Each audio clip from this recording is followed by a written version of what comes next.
O Diyos, na hindi karapat-dapat, ngunit dahil sa iyong biyaya, dahil sa iyong habag, Panginoon, Lord, ang bawat isa sa amin ay nakakaharap, Panginoon, sa Ama ng walang dungis, Panginoon, dahil Ikaw, O Diyos, ang anak, Panginoon, na nagbigay sa amin ng pag-asa, nagbigay sa amin ng paglilinis, nagpalaya sa amin sa lahat ng mga kasalanan, Lord God, at patuloy na humuhubog sa amin, O Diyos. Kaya naman, Amang Banal, makapangyarihan sa lahat, muli po kaming nagpapakumbaba sa iyong harapan sa mga oras na to. Na Lord, muli mong hagkan yung mga kapatid ko. Abutin mo kami, Panginoon, sa mensaheng ito, Lord God, na amin pong maranasan, Lord, ang patuloy na pagmamahal mo at patuloy na invitation mo sa bawat isa sa amin na magkaroon ng mas malalim na relasyon sa iyo. Lord, thank you. Thank you, Panginoon, na patuloy mong ginagamit, Panginoon, ang iyong lingkod, Lord. Salamat, Panginoon, sa pagtitiwala mo. Salamat sa pagtitiwala ng mga kapatid ko, Panginoon. Hallelujah. Kaya, Lord, we give you all the praises, Lord. We give you all the honor. We magnify your name, O God. You are bigger than us. You are greater, Panginoon. This is all my prayers, Panginoon, in the name of Jesus. We give you all the glory that you deserve, Panginoon. In Jesus' name, I pray. In the name of the Father, the Son, the Holy Spirit. Amen. Praise God. Amen. So, ang pamagat po natin ay people reject. Diba? People reject you, but God qualified you. Diba? Alam ko po na madalas, dinidisqualified natin yung sarili natin. Amen po ba? Kasi sinasabi natin sa sarili natin that we are not deserved. 'Di ba? Yun yung lagi nating kasi totoo naman eh, 'di ba? Totoo naman na we don't deserve. Pero ang napakaganda kasi is sa Lord na meron tayo, pinili ka niya, pinili niya ako. Sabi nga niya, hindi ikaw ang pumili sa sarili mo, 'di ba? Ako ang pumili sa iyo. Pinili kita. Kaya hindi aksidente na nandito ka ngayon. 'Di ba? Kasi ikaw din yung minsan na nakaranas siguro na feeling mo nire-reject ka ng maraming tao, 'di ba? Na hindi ka deserving sa kung anong posisyon na meron ka. Sometimes sa trabaho mo, sometimes sa buhay mo, sometimes sa tingin sa'yo ng mga tao, 'di ba po? Pero walang aksidente sa Lord eh. Wala pong aksidente sa Panginoon at naniniwala po ako doon. Naniniwala ako na ang Diyos po walang aksidente sa Kanya. Ang lahat ng mga pangyayari, kaganapan sa buhay natin ay nakatakda, nakaplano sa Panginoon. Amen? So, napakabuti po ng Diyos natin. Kaya ngayon po, tunghayan natin yung kwento. Natatandaan niyo po ba yung kwento natin last time na you don't need name to use by the Lord. Hindi mo kailangan ng pangalan para magamit ka ng Panginoon. At isa itong babae na to, wala siyang pangalan, pero ginamit siya ng Panginoon. Naniniwala po ako na lahat ng mga nangyayari sa Bible is katotohanan at naganap po, no? Para sa pakinabangan ng bawat isa at patotoo. To know God deeper, deeper and deeper. Di ba po? Alam niyo, di ba, the woman, isang babae din na na-caught for adultery. Di ba? Wala rin siyang pangalan. Yung woman na dinudugo ng 12 taon, wala din siyang pangalan. Amen? At yung pag-uusapan natin ngayon, yung babae na Samaritana, amen, na nag-iigib ng tubig, wala rin siyang pangalan. Pero lahat sila ginamit ng Diyos. Lahat sila kinatagpo ng Diyos. And you know what is ano yung meron silang similarity? Diba? Every people reject them. Every people, everyone, lahat ni-reject sila. Diba? Ina-avoid sila ng tao. They were cast out and nobody else attention to them. Wala. Di ba po? In all costs ng kanilang buhay, lahat yung mga tao, inuusgan sila, marumi sila, ganito sila. Di ba? That is the nature of people. That is the nature natin noon pa. Kahit noon pa, no? Nung tayo po ay hindi nakakilala sa Panginoon. And sometimes, no, being a Christian na sinasabi natin, meron pa rin tayong mga ugaling ganon. Minsan, pag hindi natin nababantayan ang ating mga ugali, meron pa rin tayong mga paghuhusga sa kapwa natin. Na po? And sometimes, there is right judgment naman talaga. Na po? Pero not to push them away sa presence ni Lord. Kasi ang gusto ni Lord, lahat tayo ay maligtas. Pero alam niyo po kung ano yung nag-aano sa akin sa mga istorya na to, no po, one way and another, it was Jesus, our Messiah, no po. Siya yung laging nakakatagpo sa bawat ano natin, sa bawat mga pagkakataon na tayo ay nire-reject ng mga tao, 'di ba po? Siya yung Diyos na nagbibigay sa atin ng kalakasan. Siya yung Diyos na tumatanggap lagi sa atin, yung handang laging nakadipa yung kamay niya para tanggapin tayo, 'di ba? Even in our lower or pinaka lowest point ng buhay natin. Nag-iisa yung ating Panginoon na handa pong yumakap sa atin, 'no? Hindi niya tayo tinitingnan, hindi siya katulad ng tao na tumitingin na ang baba-baba mo, diyan ka lang, hanggang diyan ka lang, 'di ba? Pero siya hindi siya gano'n, 'no? He always met us in our deepest pain, yung pain point ng ating mga buhay. Yung iba sa atin natagpuan yung Lord na masaya lang, 'di ba? Umaawit ka lang, tapos bigla mo na-encounter si Lord. Natatandaan niyo po ba yung first encounter niyo sa Panginoon? Natatandaan niyo po ba yung mga panahon na hindi niyo pa siya nakikilala? And then your deepest point, your deepest pain, no? Sometimes ako po doon ko siya natagpuan.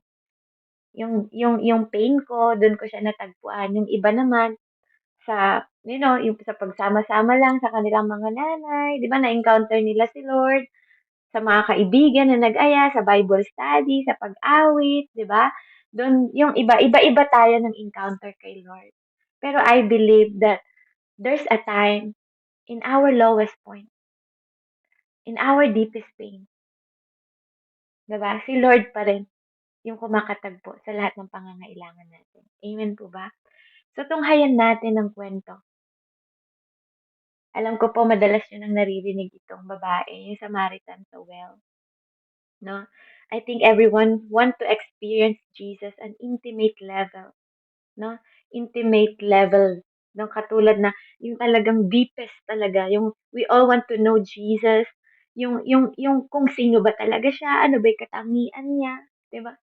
Ang sarap habang inaalala mo, habang binubulay-bulay mo yung mga word of God, yung mga kwento, no? I believe po that it is written, enable for us to know and to identify Jesus, no? Kung ano yung ugali niya, no? Kung ano ba yung character ni Jesus sa atin. Sometimes he met them, no? Tayo, um, ito, tsaka itong mga kwento na to ng mga babae na to, na mga walang pangalan. He met them not in their sin, but in their shame. 'Di ba? Hindi dahil sila lang ay makasalanan, kundi sa kahihiyan. 'Di ba? Hindi naman makasalanan dinudugong babae eh. Pero dahil sa kakahihiyan, 'di ba? Dahil siya ay dinudugo, nilalayuan siya ng mga tao. Amen? Pinandidirihan siya ng mga tao, nilalayuan siya ng mga tao, hindi dahil makasalanan siya, kundi dahil dinudugo siya. At sa panahon na yon, marumi yon para sa mga tao. No? Pag ikaw ay adulterer, marumi ka. Kailangan ka mamatay sa pamamagitan ng bato. Katulad nung nakatagpo ni Lord, di ba? Nahuling nag-adultery. Tapos sabi nila, do you think aksidente na nakaupo si Jesus Christ doon at nangangaral siya ng salita at biglang dumating yung mga tao na yon at sinabi na, yan, siya ay adulterer. Diba? Kailangan siyang mamatay, kailangan siyang batuhin, kailangan siyang mamatay sa pamamagitan ng bato. And Jesus was there. Andun siya sa panahon na halos mamamatay na yung babae na yun kung wala doon si Jesus Christ. And Jesus said, sige, bumato ang walang kasalanan. Diba? Maunang bumato ang walang kasalanan. Ang bihira. Diba? Grabe. Bakit ang daming namang panahon na pwede siyang mahuli eh, 'di ba? Pero bakit yung pagkakataon na nandun si Jesus? Do you think that is accident sa mga panahon na ikaw ay nasasaktan, sa mga panahon na nire-reject ka ng tao, sa mga panahon na nasa lowest point ka ng buhay mo, sa mga panahon na walang pumapansin sa'yo? Bakit yun yung time na dun mo naaalala si Jesus? Bakit yun yung time na dun ka lumuluha sa kanya? Bakit yun yung time na kilala mo siya, pero ang tagal naman na panahon na di mo siya tinatawag? Bakit kailangan nating maranasan yung mga lowest point of pain natin na yun before we met Jesus? I think that is one of the quality ng Diyos sa atin. Yung mga bagay na wala ka nang magawa, pero siya may magagawa. Yung bagay na lahat nire-reject ka, wala ka ng takbuhan, na kahit nga matawagan, wala nang gustong makinig sa'yo, pero nandyan siya. Amen? Putol-putol po ba ako? Naririnig niyo po ba ako malinaw? Sabi po ni ate, magputol-putol daw po ako. Malinaw na po ngayon, tita. Praise God po. Ayan, so praise God. So yun po ano, yung mga panahon na yun, dun tayo kinakatagpo ng Panginoon. Alam niyo po, naniniwala ako, enable for us to know that He cares. Amen? He want to be part of our life, lalo na sa mga hard time natin, para ma-experience natin yung pagmamahal ni Jesus. Na po? Kaya itong word na to, I know, alam ko po na ang salita ng Diyos ay nakakapagpabago, 'di ba? Ito ay totoo, ito ay may value, ito ay importante, ito ay nagtatransform, no? Katulad po ng sinabi nga sa Roman 15:4, 'di ba? Every word doon may reason ang Diyos na magtuturo sa atin. So itong kwento na to, hindi lang siya basta kwento, may pupulutin po tayo dito na aral. No po? So dito po sa Samaritan, sabi niya po dito, sa John 4:9, sa John 4 po tayo. Mag-start na lang po ako sa verse 4 na po. Um, Kasi po, yun na, pumunta lang naman po sila sa Samaritan that time kasi ay unwelcome sila sa other part po, no? Ng sariling place ni Lord. So po, lumipat po sila ng lugar kasama po yung mga disciples. So sabi niya dito, now, he had to go through Samaria. So he came to the town of Samaria called Zichar, near the plot of ground Jacob had given to his son Joseph. Jacob well was there, and Jesus, tired as was from the journey, sat down by the well. It was about noon when a Samaritan woman came to draw water. Jesus said to her, "Will you give me a drink?" Ah, pero yung mga disciple niya po, pinaalis niya na that time. Diba? His disciple had gone into the town to buy food. The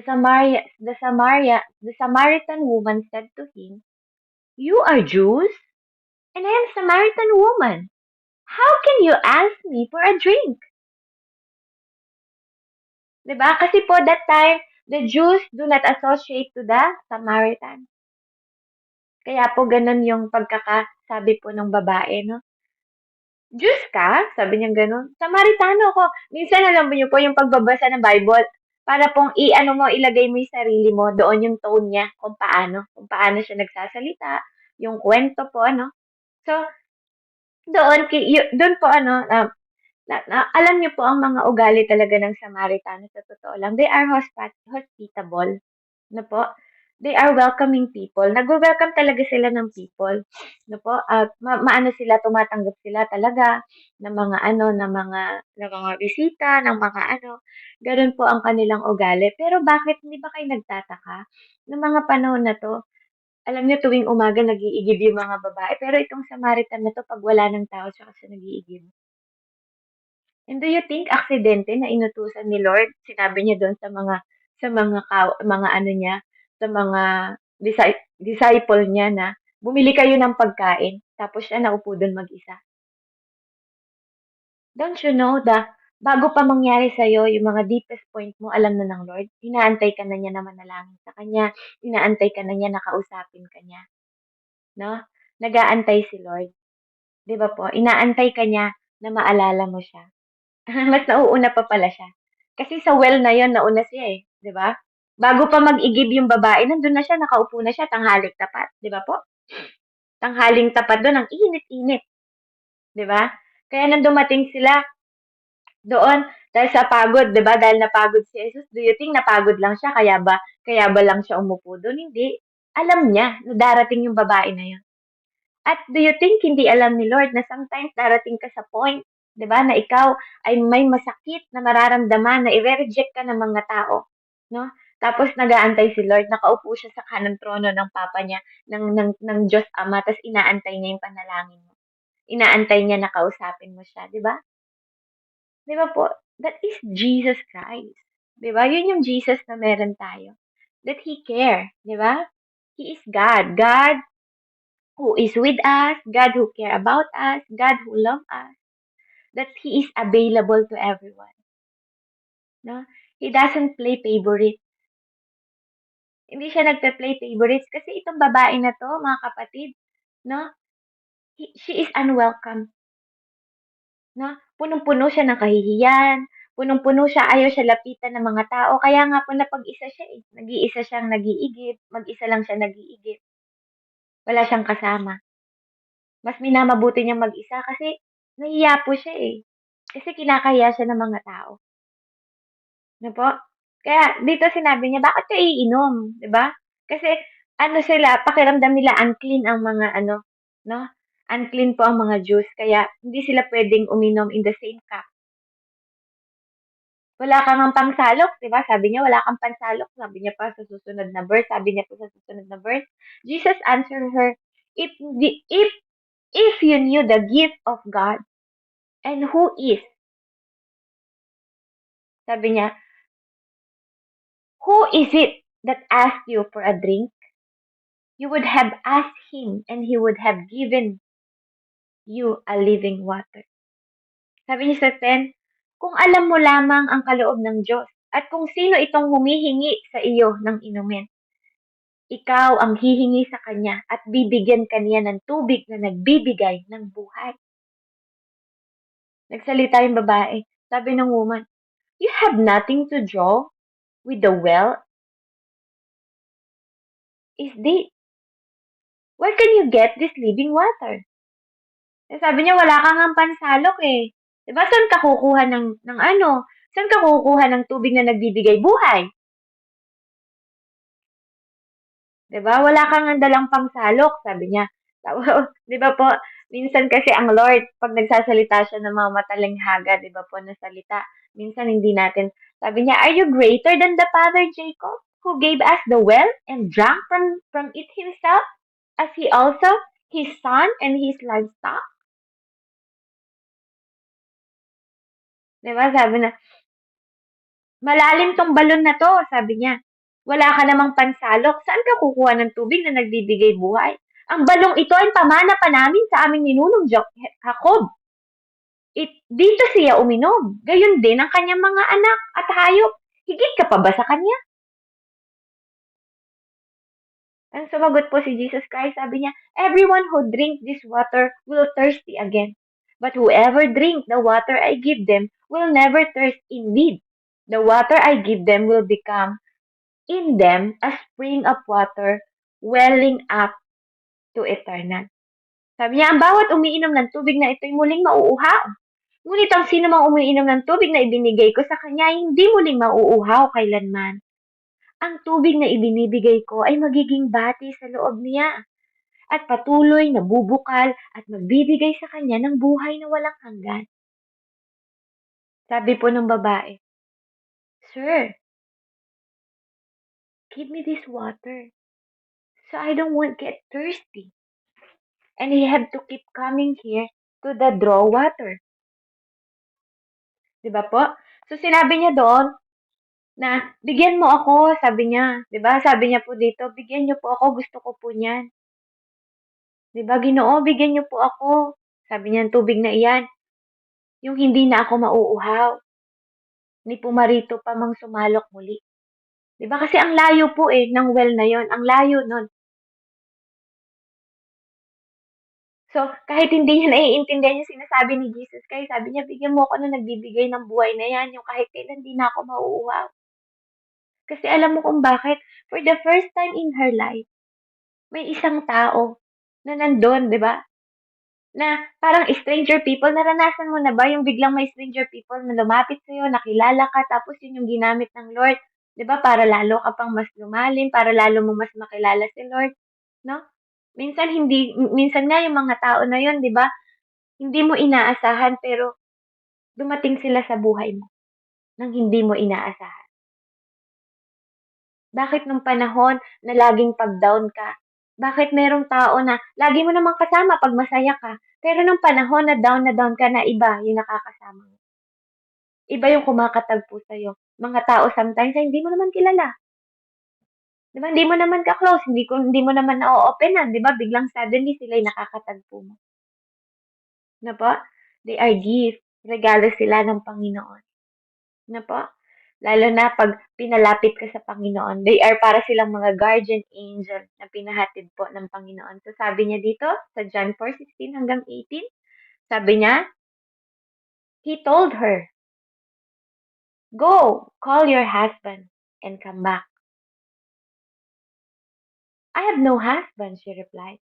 Jesus said to her, You are right when you say that you have no husband.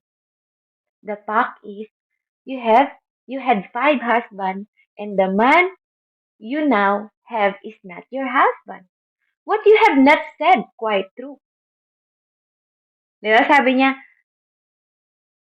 galin mo, sabi niya. Bakit suddenly, no? Parang dun sa mismong usapan nila, bakit bigla mong nasingit ni Lord yung asawa niya? Di ba? Bakit suddenly, di po ba kayo nagtaka? Bakit ang layo naman ng pinag-uusapan? Nasa usapan tayo ng tubig. Bakit naman bigla mong sinisingit yan sa akin? Di ba? Di ba? Yung binring up ni Jesus yun sa kanya. Di ba? Why Jesus go through this? Di ba? Ikaw, paano mo i-accept yun tayong mga tao, di ba? Sabi niya, oo, tama yung sinasabi mo. Lima nga yung naging asawa mo sabi niya. Pero yung kinakasama mo ngayon, di ba, hindi mo yun asawa. Totoo nga yung sinasabi mo. Wala kang asawa. Sabi niya. Di ba? Yung magsasabi sa'yo na 5 yung pinakasalan mo, ano yung mararamdaman kung sinasabi sa'yo yun, di ba? Na parang, di ba yun yung pakiramdam mo, kaya ka nga lumalayo sa tao? Pero hindi yun yung way ni Lord. 'Di ba? Kung bakit niya to pinoint sa kanya. 'Di ba? Hindi negative, 'di ba? Pag sa'yo sinabi niya, negative ang balik sa'yo. Negative yung mararamdaman mo. Bakit mo naman kailangan sabihin to sa akin? 'Di ba? Para ba ipamukha sa akin yung mga mali ko? 'Di ba? Yun yung mararamdaman mo. Pero alam niyo po this time, 'di ba? Hindi yun yung ano ng Lord sa kanya. This time, hindi yung fault niya ang tinitingnan ng Lord. Na po? Gusto ng Lord na maramdaman niya na hindi ko tinitingnan yung kasalanan mo. Jesus bring this out to her, 'di ba? Hindi para sa kanyang mga kasalanan, but to her shame. Kundi para sa kanyang kahihiyan. Na alam ng Diyos na nahihiya siya doon, 'di ba? Alam ng Diyos na nahihiya siya, pero yung point ni Lord dito, gusto niya, He is trying to make her feel bad. Hindi yun yung ano yung way ni Lord, 'di ba? He is reaching right into the most painful point of her life, 'di ba? Sinasabi sa kanya to ng Panginoon dahil alam ng Lord, no? Yung painful part of her life na magta-touch sa kanya, sa kanyang buhay na matagal niya na, 'di ba, na nag-iigib siya laging mag-isa doon, na lagi niyang kinikimkim sa sarili niya na pinagdidirihan siya ng mga tao, ayaw sa kanya ng mga tao, na nire-reject siya ng mga tao, and then suddenly, Jesus come along, no? Yung babae na nagpakasal ng 5 beses, no? Tapos kinakasama niya yung isang lalaki ngayon na hindi naman niya asawa.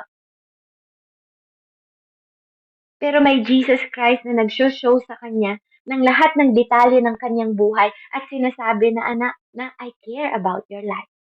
I care about you. 'Di ba? Na alam ko yung detalye ng buhay mo. Alam ko yung kwento ng buhay mo. 'Di ba po? Kaya nandun si Jesus Christ. Hindi para ipahiya siya, 'di ba? Hindi po para sabihin sa kanya yung mga pagkukulang niya, kundi para mapakita sa kanya that God knows yung detalye ng buhay niya. Pero si Jesus yung mismong lumapit sa kanya, yung pinandidirihan, 'di ba? Yung nilalayuan ng tao, yung mga hinuhusgahan at nire-reject ng mga tao sa kanyang lugar, 'di ba? He's meeting her at her deepest pain point ng kanyang buhay. And lahat tayo, gustong malaman ng Panginoon na sa pinaka-details ng buhay natin po, ano, lahat ng detalye ng buhay natin alam ng Diyos.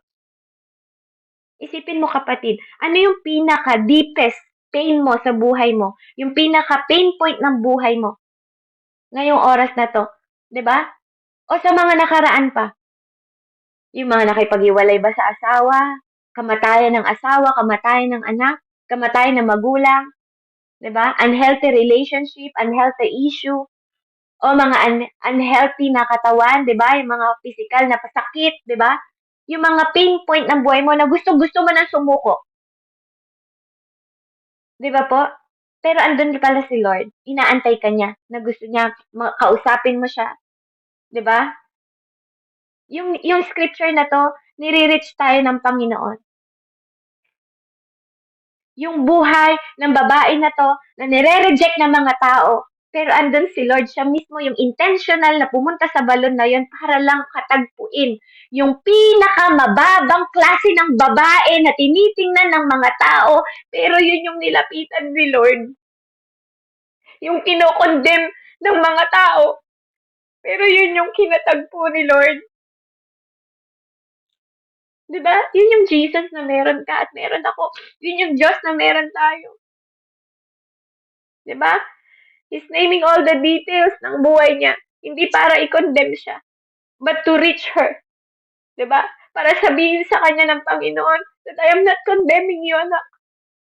Hindi kita kinokondem dahil sa mga yan. Hindi yun yung pakay ko sa'yo. Hindi ako nandito na inantay kita. Diba? Hindi kita inantay para ipamukha sa lahat ng mga kasalanan mo. Inantay kita dito. Matagal na kitang inaantay. Matagal na akong tumatawag sa'yo. Diba? Masaya si Lord. Masaya si Lord na kinakatagpo niya tayo. Kahit pa sa pakiramdam mo, wala ka ng pag-asa, yun yung pinakamasaya para sa kanya kasi finally, makikilala na ako ng anak ko. Finally, makakatagpo na ako ng anak ko. Finally, kakausapin na ako ng anak ko. Finally, magkakaroon na ako ng relasyon sa anak ko. Na kahit pinaka-worst yun, na part ng buhay mo na nire-reject ka na maraming tao, minsan nga pamilya mo pa eh. Minsan pamilya mo pa, pero nandun pa rin si Jesus. 'Di ba? Andun pa rin si Lord. 'Di ba? Hindi ko po ini-imply dito yung yung divorce, 'di ba? Hindi ko naman inaano po sa inyo 'yon. Pero ang gusto ko lang po sabihin sa inyo na every part of our life, yung mga painful life natin, 'di ba? Hindi ko sinasabi din na sa mga part ng mga sadness natin, pag nakilala natin si Lord, magiging okay na lahat ng buhay natin. 'Di ba? Kasi it is written eh, na sa buhay natin there's a painful, 'di ba? There's painful. There's discrimination sa mundong ito. May mga hard times sa mundong ito. Pero ako kasi sa buhay ko naranasan ko talaga na iba yung pakiramdam pag sa Diyos ka umiiyak, 'di ba? Iba yung pakiramdam kahit na nasasaktan ka, kahit na hindi laging masarap yung pakiramdam ng taong nakatagpo kay Jesus Christ. Binabago talaga nito kapag nagdadasal ka na, nababago yung perspective mo sa buhay mo, 'di ba? Sinuswitch na ng positive yung problema, sinuswitch na ng positive ng pangako niya, ng mga promises kaysa yung problem, 'di ba? Ang sarap lang ng pakiramdam na gano'n, 'di ba? Maybe marami kang failure, 'di ba, na nagiging epekto ito ng anxiety mo, 'di ba, ng mga pain mo, na parang hindi ka maka-look forward, 'di ba, kung saan ka pupunta. Alam ko pong hindi madali, but it's all process, 'di po?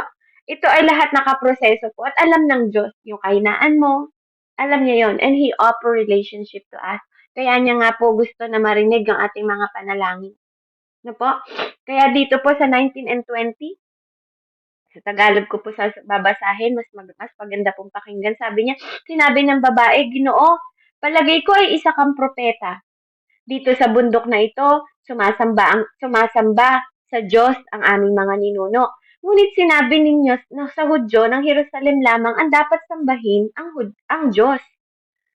Sinabi naman ni Jesus, maniwala ka sa akin. Darating ang panahon na sasambahin ninyo ang Ama, hindi na sa bundok na ito o sa Jerusalem. Hindi ninyo kilala ang inyong sinasamba, ngunit kilala namin ang aming sinasamba, sapagkat ang kaligtasan ay nagmumula sa Hudyo.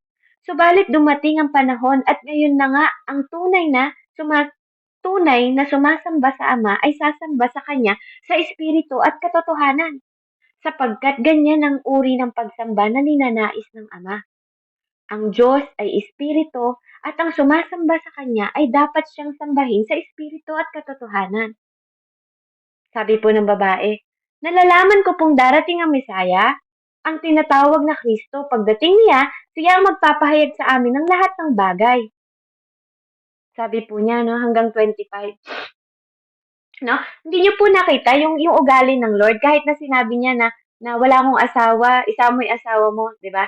Hindi niya naramdaman doon no yung condemnation ng Panginoon, but only compassion. No po, yun yung binibigay ng Lord. At hindi niya ininterrupt yung babae nung pinalitan niya yung usapan. Kasi ang sinasabi sa kanya yung tungkol sa asawa niya, tungkol sa mga kahihiyan niya, di ba? Pero hindi yun yung binalik niya. Alam niyo po ba? Alam niyo po ba dito sa bundok na to, dito po kami nagpupuri. Alam mo yun, yung parang ininigtas mo yung sarili mo doon sa point na tinatanong sa'yo ng Lord, yung kahihiyan mo, di ba? Di ba ganun tayo sometimes, sinuswitch natin yung usapan na huwag tayong mapahiya, na yung mga kahihiyan natin na wag yun na mapag-usapan. Naramdaman niyo po ba yung ganun minsan sa mga kaibigan niyo? Pinapalitan may topic. Pero dito, hindi siya ininterrupt ng Lord. Hindi siya, ay, hindi yan ang sinasabi ko sa'yo. Ay, hindi yan ang tinatanong sa'yo. Ang pinag-uusapan natin dito, yung 5 mong asawa. Tsaka yung kinakasama mo ngayon. Hindi siya ginano ng Lord. Diba? Hindi siya pinahiya ng Panginoon. Hindi siya ininterrupt. In-honor siya ni Lord. Diba? Yung Diyos natin, marunong makinig. Yung Diyos natin, marunong makinig ng mga ng mga anak niya, 'di ba? Ng mga tao.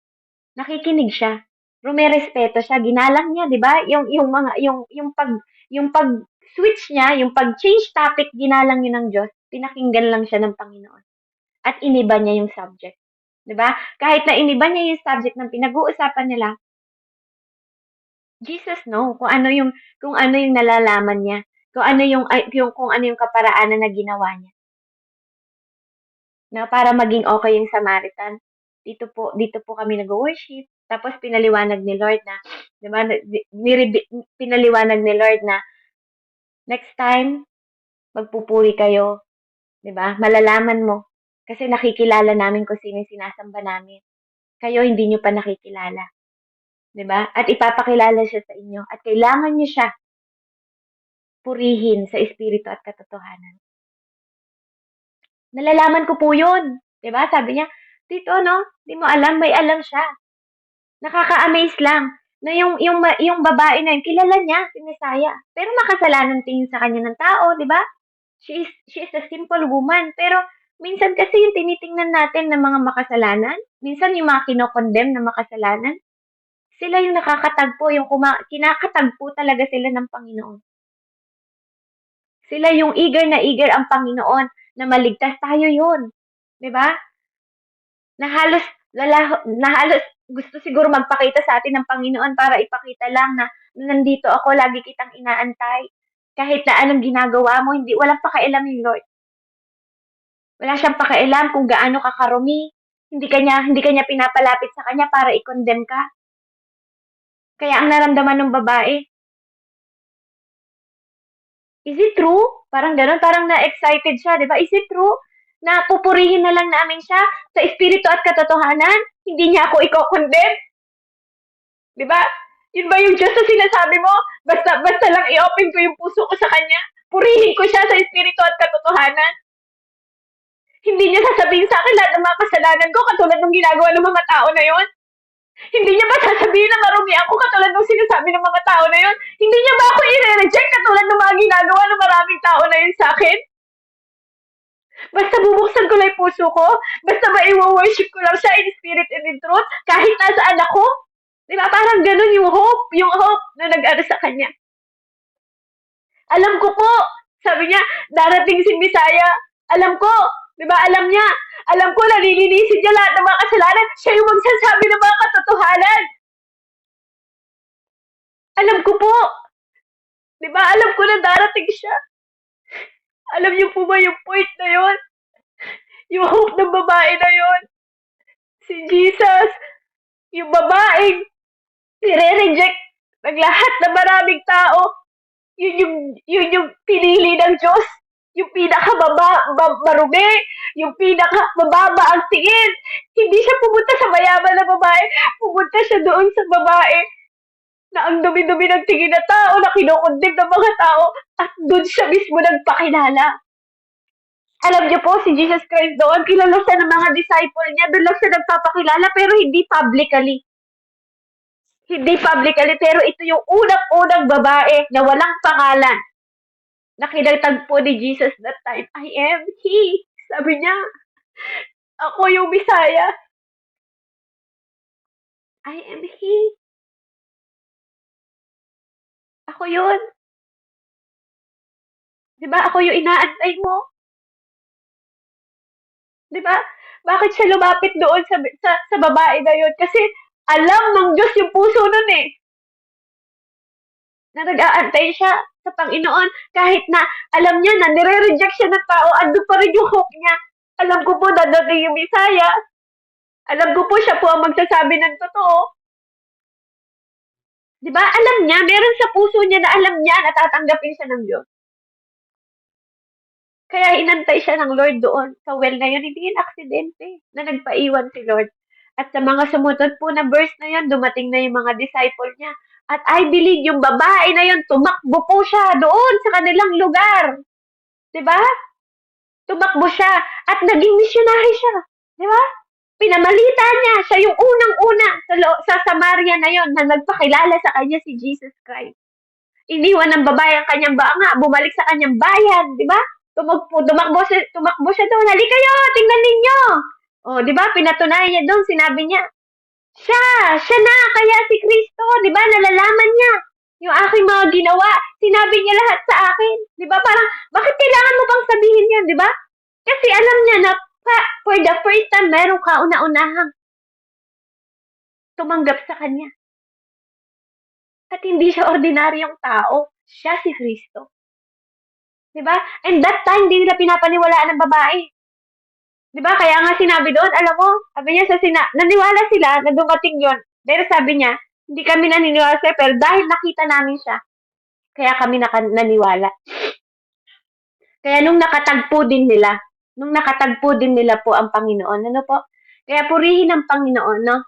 Sa lahat ng rejection na naranasan niya, sa lahat ng mga painful ng buhay niya, sa lahat ng kahihiyan na kanyang naranasan, God come to her, no? With no condemnation, but only compassion.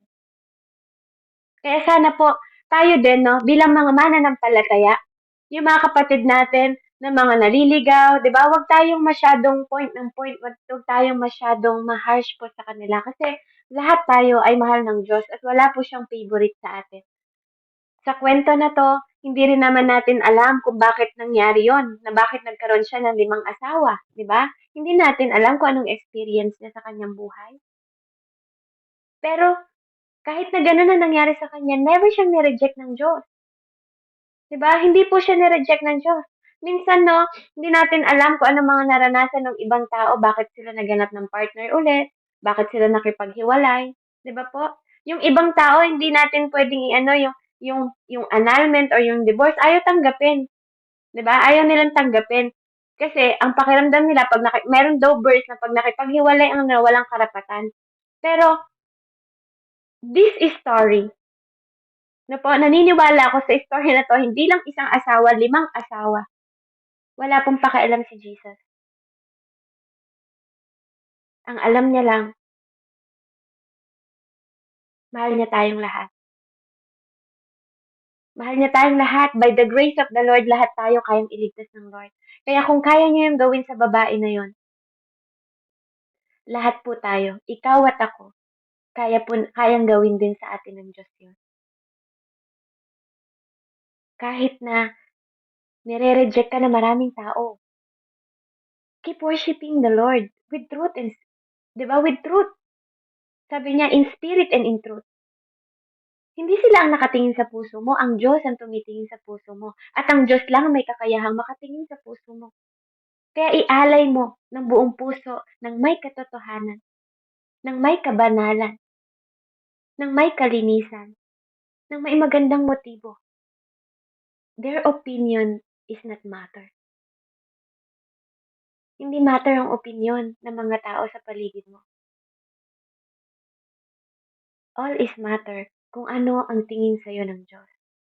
At gustong malaman ng Lord, ano man ang hard pain mo, ano man ang rejection na nararanasan mo sa ibang tao, even Jesus itself lang ang nauupo doon na naghihintay sa'yo. Makikinig siya. Inaantay ka niya. Minamahal ka niya. Iko-comfort ka niya. He care about you. He care every details of your life. No matter how ruined it is, no matter how painful it is, no matter how lovely it is, He know you. He want you to know this time na alam ko anak ang mga pinagdadaanan mo. At kahit ano pang sabihin ng mga tao sa'yo, kahit ano pa ang gawin nila sa'yo, kahit ano pa ang naririnig mo sa kanila, I am always here waiting for you. Talk to me. Talk to me. Diba po? Gusto ng Lord kausapin natin siya. Umiyak ka kung gusto mo umiyak. But God will never reject you like people did around you. Diba? He always qualified you to come, draw closer to her. Draw yourself closer to her. Gusto ng Diyos yun na nilalapit mo, hindi dahil may kasalanan ka, nilalayo mo. Kasi the more kang lumalayo sa Lord, the more liliit ang iyong pag-asa. Pero the more kang lumalapit, the more kang lumuluhod, the more kang umiiyak, alam niya yung pain mo. Alam niya yung kahinaan mo. Alam niya yung kalakasan mo. Alam niya yung bilang ng buhok mo. Alam niya kung ano yung pinagdadaanan mo. Alam niya kung sino yung mga tao nagko-condemn sa'yo. And He's not. That is the God na pinagsaserban mo. He is not like people. He is God. He is the rule. Diba? Sino nga naman mag-aakala, diba?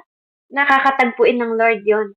Hindi man natin maipaliwanag kung paano yan pinatawad ng Lord, kung paano siyang minahal ng Diyos, kung paano pinili niya yon, hindi na natin problema.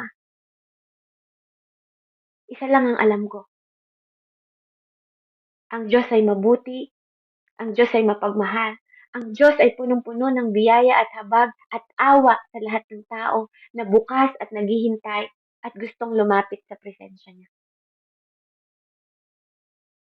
Inaantay tayo ng Lord kahit gaano tayo karumi, kahit ano pa ang pinagdaanan natin, kahit ano pa ang nakaraan natin. May nag-aantay na magandang future sa atin. Wala na tayong magagawa sa nakaraan natin, pero kapatid, ang Diyos ngayon, inaantay ka niya, may magagawa siya sa buhay mo. He have a big plan na kahit walang plano sa'yo yung ibang tao, kahit walang plano sa'yo maganda at walang magandang sinasabi sa'yo sa future mo yung ibang tao, He has. He have the plan for you. Hindi para i-condemn ka. Pero I believe na doon, sa part na yon, meron kang pag-asa, 'di ba? May buhay na walang hanggan, may joy, may kapayapaan sa presensya ni Jesus. Purihin po ang Panginoon. Let's pray. Hallelujah. Thank you, Jesus. Thank you, Lord. Maraming salamat po sa mensahe mo, Ama. Salamat po sa mabuti mong puso na laging handang magpatawad, sa marami mong habag at awa sa amin, sa biyaya mo, Panginoon. Lord, thank you. Maraming salamat kasi ikaw yung Diyos namin na hindi ka katulad ng tao na nanunumba at salamat, Lord, na hindi ka katulad ng tao na may favorite. Salamat, Lord, kasi hindi mo pinipili, Panginoon. Hindi mo tinitingnan at tinititigan yung karumihan namin katulad ng mga tao na tumitingin sa mansya, hindi sa lahat ng mga kabutihan, Panginoon. Lord, salamat for you are good. You are a good Father. You are our Messiah. You are our Jesus Christ. You are our Father, Panginoon. You are love, Panginoon itself. You are the ruler itself, Lord God. At hindi man namin maipaliwanag kung gaano kalawak ang pag-ibig mo sa amin. All we know, Lord, you choose us. Minahal mo kami, hindi dahil sa mga kahihiyan at kasalanan namin, kundi just because you love us, just because of your love, just because you are love. Thank you, Jesus. Thank you, Lord. Thank you sa presensya mo. Ito po ang aking samot na langit sa pasasalamat ko sa iyo, Lord, na patuloy na paggamit mo sa mga buhay namin. Lord, patuloy mo kaming i-transform, Panginoon, yung mindset namin, yung puso namin, na huwag kaming tumingin sa mga tao na nagre-reject sa amin. Because you, our God, Lord, you qualified us. You equip us. You love us. You also give us honor, Lord, kahit hindi namin karapat-dapat. Kaya we give back to you all the honor, all the glory, all the praises, Lord God. The highest worship, the highest praises, the highest respect, the highest, Lord, because you are the highest, the Almighty God. Thank you, Jesus. In the name of the Father, the Son, and the Holy Spirit, may all the blessing of love, grace, mercy, and comfort, and know that God cares about you, about all the details of your life, not to shame you or all your sin, but just to love you. Thank you, Lord. Amen. Amen po, amen, and glory to God. Glory to God po.